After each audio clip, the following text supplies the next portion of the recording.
Yn addoliad bore yma felly, gen ni agor gyda gair o weddi. O Dduw, fe offrwm i ti ein haddoliad. Diolch i ti am y gynulleidfa sydd yma yn adeilad y Crwys, a chofion am bob un sydd yn addoli adre. Gyda Eglwys ledled y ddeiar, offrwm i ti y clod, y mawl, y parch a'r bri sydd yn ddyledus i ti. Arwain yn y meddyliau ni, derbyn ein diolch, derbyn ein mawl, wrth i ni cyflwyno'r cyfan i ti yn enw ac yn heiddiant ein gwaredwr, Iesu Grist. Amen. Yn hynny gyntaf bore yma, deiwn yn llon at orsedd Duw, rhif 9 yn y llyfr Emynau, ac mi fydd y geiriau i'r gynulleidfa sy'n y capel ar y sgrin ac eich ithau adre.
Dylleniad bore yma o epistol cyntaf at y Thessaloniaid, ac fel llawer o ysgrifeniadau cynnar Paul yn yr Eglwys bore, cafodd hon i ysgrifennu mewn cyfnod ansicr iawn, a un o'r pwyntiau oedd yn pwyso ar feddylfryd llawer o Gristnogion yn Thessalonica, mae debyg, oedd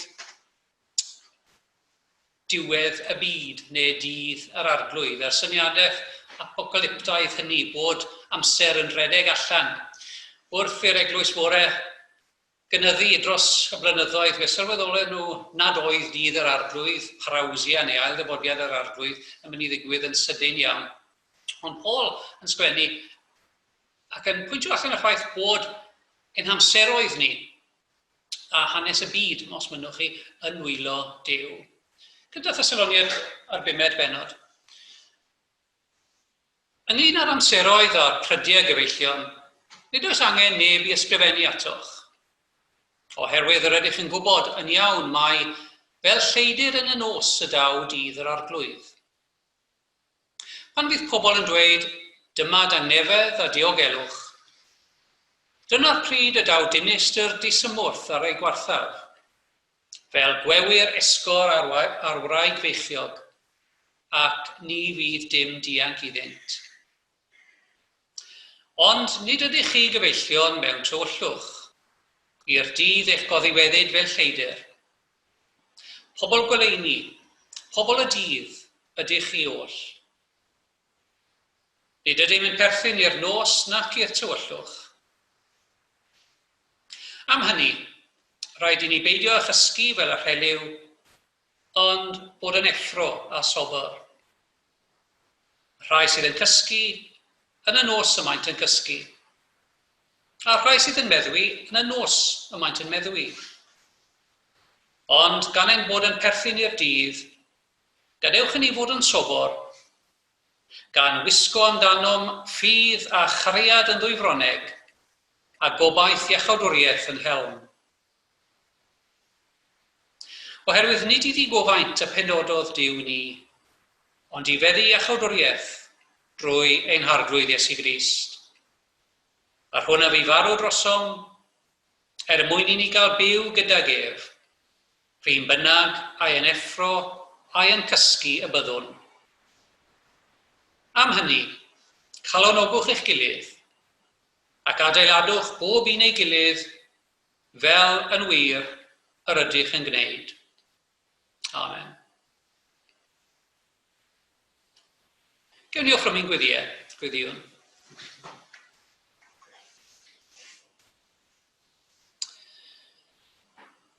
Gwyddiwn gyda'r eglwys fyd eang a dros yr eglwys. Yr eglwys yma yn addoldi'r crwys, a'r cynulliadau hynny sydd adre, eto yn rhan o eglwys Iesu. Gwyddiwn dros yr eglwys gartre a thramor, ei herweinwyr, dros lais proffwydol yr eglwys sy'n cenhedlaeth ni. Cynorthwy ar eglwys o dad, am le bynnag y mae yn addoli ac yn gweithredu. I allu cyhoeddi un cenhedlaeth ni mae fel hyn y dywed yr arglwydd. Gwyddiwn dros yr eglwys hon, cynulleidfa a theulu Eglwys y Crwys a phob un sydd mewn unrhyw ffordd yn gysylltiedig â hi. Gwyddiwn dros blant a phobl ifanc, dros ein ysgolion, a changofio'n enwedig am bobl ifanc sydd yn gadael cartre o bosib ar yr adeg hon o'r flwyddyn. Yn dechrau bywyd mewn meysydd newydd, mewn gwaith neu mewn addysg. Bendithio arglwydd pob un sydd yn dylanwadu arnynt ac yn lliwio i meddyliau.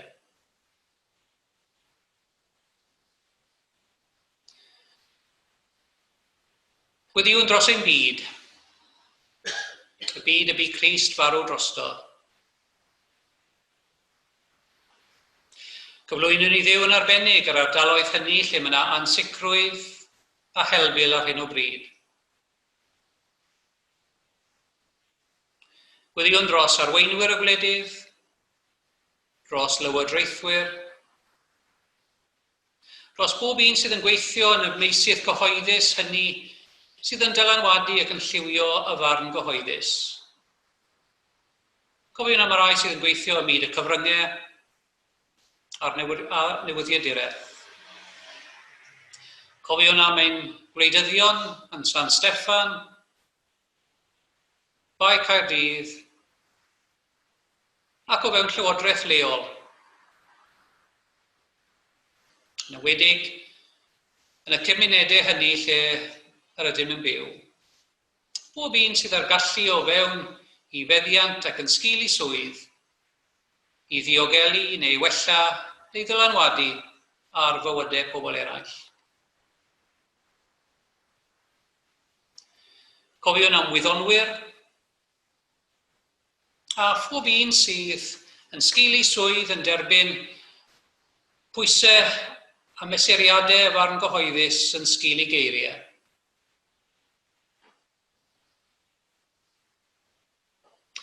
Gwyddiwn dros y rhai sy'n ansicr ar hyn o bryd. Y rhai sy'n ansicr ynghylch i dyfodol, boed yn ariannol neu'n faterol. A rhai sydd yn ansicr ynghylch i swyddi, neu glydwch i cartrefi. Cofiwn am bob un sydd yn gweithio ar lles eraill, boed nhw'n meysydd gofal iechyd neu ofal cymdeithasol. Diolchwn i Dduw am ddoniau, meddygaeth, gwyddoniaeth, a'r sawl sydd yn meddu ar ddoniau a chai. Am bob gwirionedd newydd, diolchwn i ti o Dduw. Gwyddiwn dros rai sy'n mynd trwy gyfnodau o weilerdd, Covid, gwendid,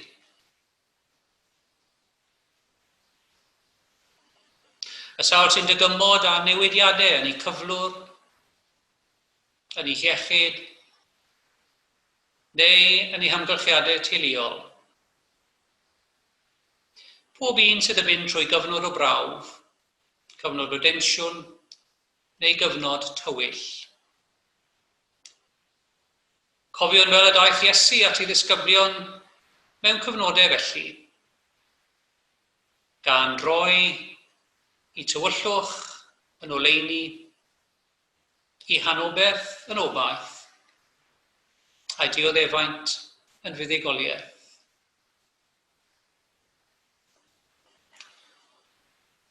Ffrymon i Dduw ein gweddiau personol, gweddiau o gyffes,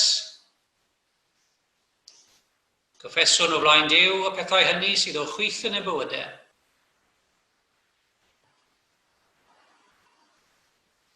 Yn biliwn dros fyddeiant. Offrymon i Dduw ein diolchiadau personol am y bendithion hynny sydd yn rhan o'n bywydau y bore yma.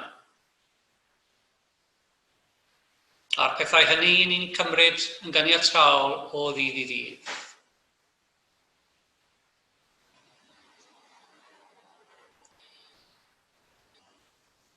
Ac yn ola, gan sylweddoli nad ydym byth yn addoli ar ein pen ein hunain, diolchwn am gymundeb y saint. A cwmwl tystion hynny o rhai sydd y tu hwnt i'r llen, y tu hwnt i'n golwg. A rhai a fi yn cydgerdded gyda ni yma ar y ddaear, ond sydd bellach ym mhresenoldeb agosaf i harglwydd. A'i gweledigaeth o'i harglwydd bellach yn weledigaeth eglur. Yng nghymundeb o'r saint yr oesoedd felly, offrymwn ein gweddiau distaw personol. Fe huno nhw a gweddiau'r eglwys ym mhob man ac ym mhob oes. A'i cyflwyno nhw i Dduw yn enw ac yn heiddiant, yr un a fi farw ar groes Calfaria trosom. Amen.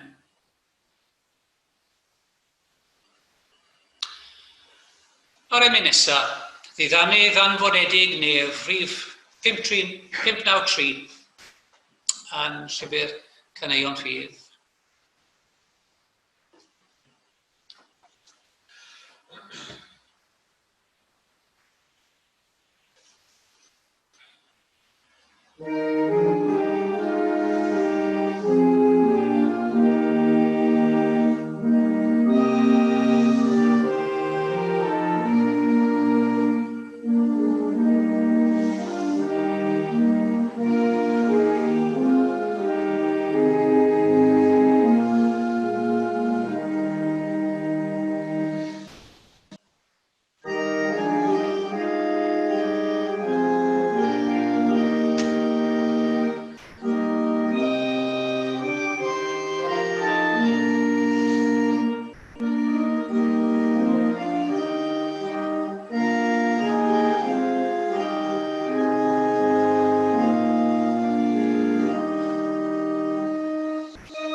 enw Duw, y Tad, y Mab, a'r Ysbryd Glân.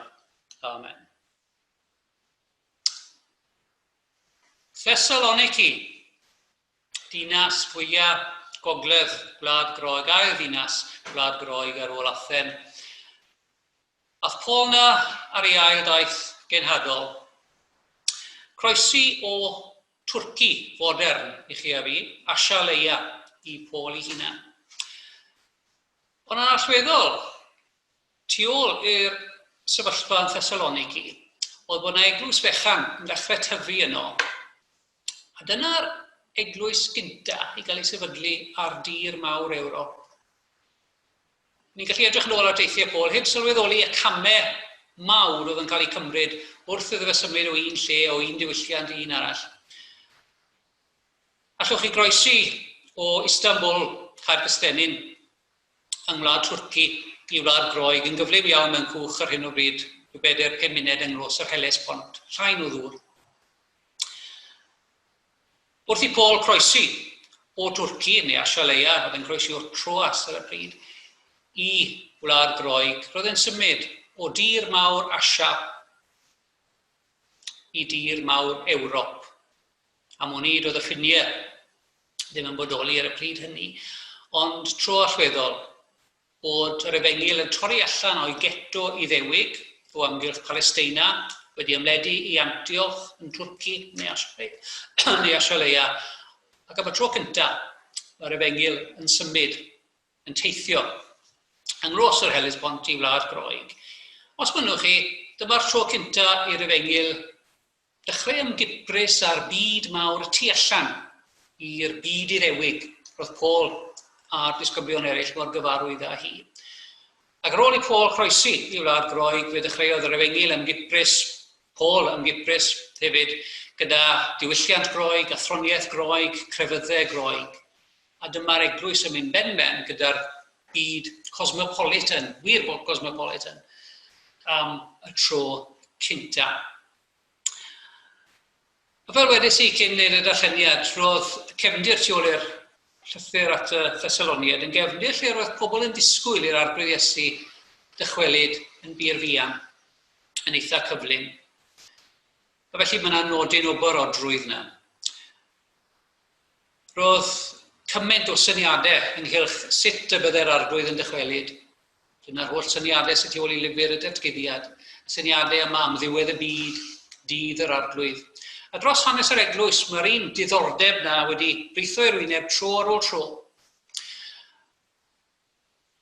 A pan ni'n gweld cyfnodau anodd yn hanes y byd, mae'n wastad yn demtasiwn yn diwy i edrych ar yr amseroedd a gofyn, wel, lle mae Duw yn hwn i gyd? Os gynna fe batrwm, os gynna fe amserlen. Ac am hwn i, byrdwn yr Efengil yw bod yr amserlen, os mynnwch chi, yn wylo Duw. Bod y trefniadau yn y pen draw, cymaint i ni'n ceisio ymbalfalu i chwilio am atebion neu resymau, bod y resymau a'r atebion yn i ddwylo fe. Dros y canrifoedd daeth yr eglwys i ddealltwriaeth a hynny a dechrau cyfreinroi liturgi a sylweddoli bod y pethau hyn yn perthyn i ddyfodol Duw. A dros y misoedd diwetha, wrth i ni edrych ar sefyllfa'r byd, mae cymaint o bobl yn gresynu, ac o bosib, llawer o bobl yn gofyn y cwestiynau, wel, pryd daw hyn i ben? Dyn ni ddim yn gwybod. Mae'n un o'r pethau hynny sydd y tu hwnt, fel ni'n sylweddoli wythnos i wythnos. Y tu hwnt i ddirnadaeth y gwyddonwyr, sy'n methu am hwnni cydweld ar lawer o bethau. Ac ar ddiwedd y dydd, mae yna atebion sydd y tu hwnt i'n deall hynny. Ond y peth bwysig sy'n dod o'r llythyr mat y Thessaloniad a'r darlleniad o'n i'n darllen yn gynharach yw'r nodyn o barodrwydd. Dros y canrifoedd, beth bynnag yn sefyllfa ni, mae yna alwad i Gristnogion i fod yn barod. Yn barod am y reswm syml ein bod ni ddim yn gwybod beth sy'n gan bywyd mewn stor ar ein cyfer ni. Ac yn i gyd am o'n i yn gwahanol brofiadau yn dystion bod bywyd yn gallu newid yn gyflym iawn. Bod llwybr yn gallu newid yn gyflym iawn yn ein bywydau ni. Mor aml i ni'n cynllunio. A sylweddoli, wel, mae yna rhywbeth yn digwydd sy'n chwalu'r cynlluniau hynny. Ac yn ni'n meddwl bod ni ar ryw lwybr cyffyrddus mewn bywyd, ac ambell waith daw yna rhywbeth, rhyw ddigwyddiad i mewn i'n profiad ni sy'n chwalu'r gobeithion a'r trefniadau yn llwyr ac yn gyrru ni ffwrdd ar lwybr arall. Rhywbeth felly digwyddodd rhyw 6 mis yn ôl. A mwyn i pobl cyffredin fel chi a mi o ddim ar syniad yma bod yr haint yma'n mynd i gael gymaint o effaith ar ein bywydau ni. Dros y canrifoedd felly, yr alwad a'r Gristnogion, i ddisgwyl i bethau newid yn gyflym, i fod yn barod am beth aw yn ein bywydau ni. Mae Paul yn sôn fan hyn yn diwedd am ddydd yr arglwydd, y syniad o ddiwedd amser yn dod fel lleidir yn y nos. Canis yn yr awr, ni thybioch. Bethau yn digwydd mor sydyn mewn bywyd, heb i disgwyl. A'r anogaeth sydd yma yw y parodrwydd i ni gwrdd a'n harglwydd, neu fod yn barod i gwrdd a'n harglwydd ar unrhyw adeg. Mae hynna yn gallu fod yn syniad sy'n syfrdanol, sy'n codi ofon arno ni, ond hefyd mae'n rhywbeth sy'n gysurlon. Wrth gwrdd a'n harglwydd, wrth gwrdd a'n tad. Mae yna groeso i ni. Di ni ddim yn gwybod pryd, ond ar ddiwedd y dydd, mae freichio fe ar led, a mae yna groeso i ni am presenoldeb os ein tad. A Paul, wrth sôn am y mater yma wrth y Thessaloniad, mae'n galw, neu mae'n seinio'r nodyn yma o barodrwydd, byddwch yn barod, canis i chi ddim yn gwybod, daw fel lleidir yn y nos, daw yn yr awr ni thybioch. A mae Paul hefyd yn sylweddoli bod Duw yn darparu cymaint o adnoddau ar ein cyfer ni. Adnoddau sydd yn ein cynnal ni, pan mae'r llwybr yn newid, pan mae'r gobeithio'n y chwalu, pan mae'r trefniadau yn gorfod cael eu hail gwneud. Mae Duw wastod yn ein nerthu ni, wastod yn cynnig i ni pethau i'n cynnal ni. Yr ysglythyrau, dawn gweddi, y cyfle i ymdrin ac ymwneud â Christnogion eraill, y cyfarpar os mynnwch chi. Ond beth mae Paul yn gwneud fan hyn yw cymryd darlun a bydde i wrandawyr yn uniaethu yn syth â hi, sef darlun o'r milwr. Rwy'n nhw'n byw yn nghanol yr ymerodraeth Rufeinig. Bydde milwyr ar y strydoedd a'r Thessaloniad yn Wlad Groeg yn gyfarwydd ei gweld nhw. A mae Paul yn sôn bod Duw yn cynnig yr offer ffydd a chariad yn ddwyfroneg a gobaith i achawdwriaeth yn helm. Ffydd a gobaith a chariad yn ddwyfroneg, gobaith i achawdwriaeth yn helm. Y darlun yna o'r wisg, y wisg amddiffynol, yr offer neu'r cyfarpar os bynnwch chi, mae Duw yn darparu i'w bobl ym mhob oes, ffydd, gobaith a chariad. Ac yn un ymwybodol iawn ydy ni o'r angen am warchod ein hunain mewn cyfnod fel hyn. A dyma y PPE, os mynnwch chi, a'r holl mesuriadau eraill sydd gyda ni. Mae fyny ni i'w defnyddio nhw. Mae fyny ni i'w gwisgo nhw, i gymryd mantais ohonyn nhw. A mae'r un peth yn wir am y pethau mae Duw yn cynnig i ni. Mae fyny i chi a fi i gymryd mantais ohonyn nhw. Ffydd, gobaith, cariad. Achos pan mae Duw yn galw ni unrhyw dasg, mae'n unerthu ni ac mae'n cynnig i ni yr offer y cyfarpar addas i fynd trwodd ar dasg. Ond yn rôl ni, os mynnwch chi, yn y fargen, yw derbyn y pethau hynny, manteisio arnyn nhw a'i defnyddio nhw yn y ffordd gorau posib. Gewn ni weddion.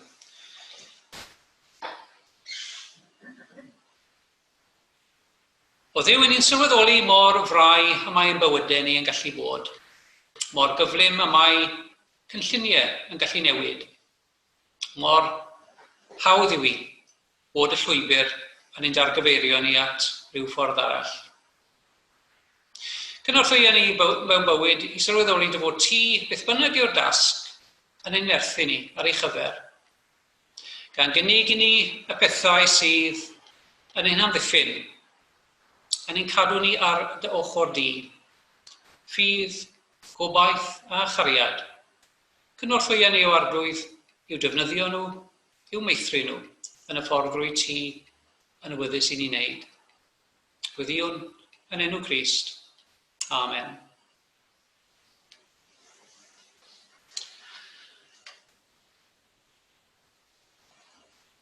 Mae'n hemyn ola ni yn emyn diddorol, nwn dancet, diolchwn oll i Dduw, now thank we all our God. Sgwennoedd hon gan Martin Rincat, Gweinidog gyda'r Lutheried yn Saxony yn yr Almaen, nôl ym mlwyddyn y pla, 1637. A mae'n debyg yn ystod y flwyddyn 1637, roedd Martin Rincat yn Eglwys yn Saxony wedi gweinyddu mewn mwy na 4,000 o angladdau, 4,000 o angladdau mewn blwyddyn, pla ar dir mawr Ewrop. Un o'r angladdau hynny oedd angladd i wraig ei hun. Daeth yr emyn yn boblogaidd yn yr Almaen ac mae'n debyg ar ôl llofnodi cytundeb heddwch Westphalia, the Peace of Westphalia, diwedd y rhyfel 10 mlynedd ar hugain ar dir mawr Ewrop, cafodd hon eto i chanu, diolchwn oll i Dduw.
Diolch yn fawr iawn i chi am ymuno â ni yn yr addoliad yma o Eglwys y Crwys Caerdydd y bore yma.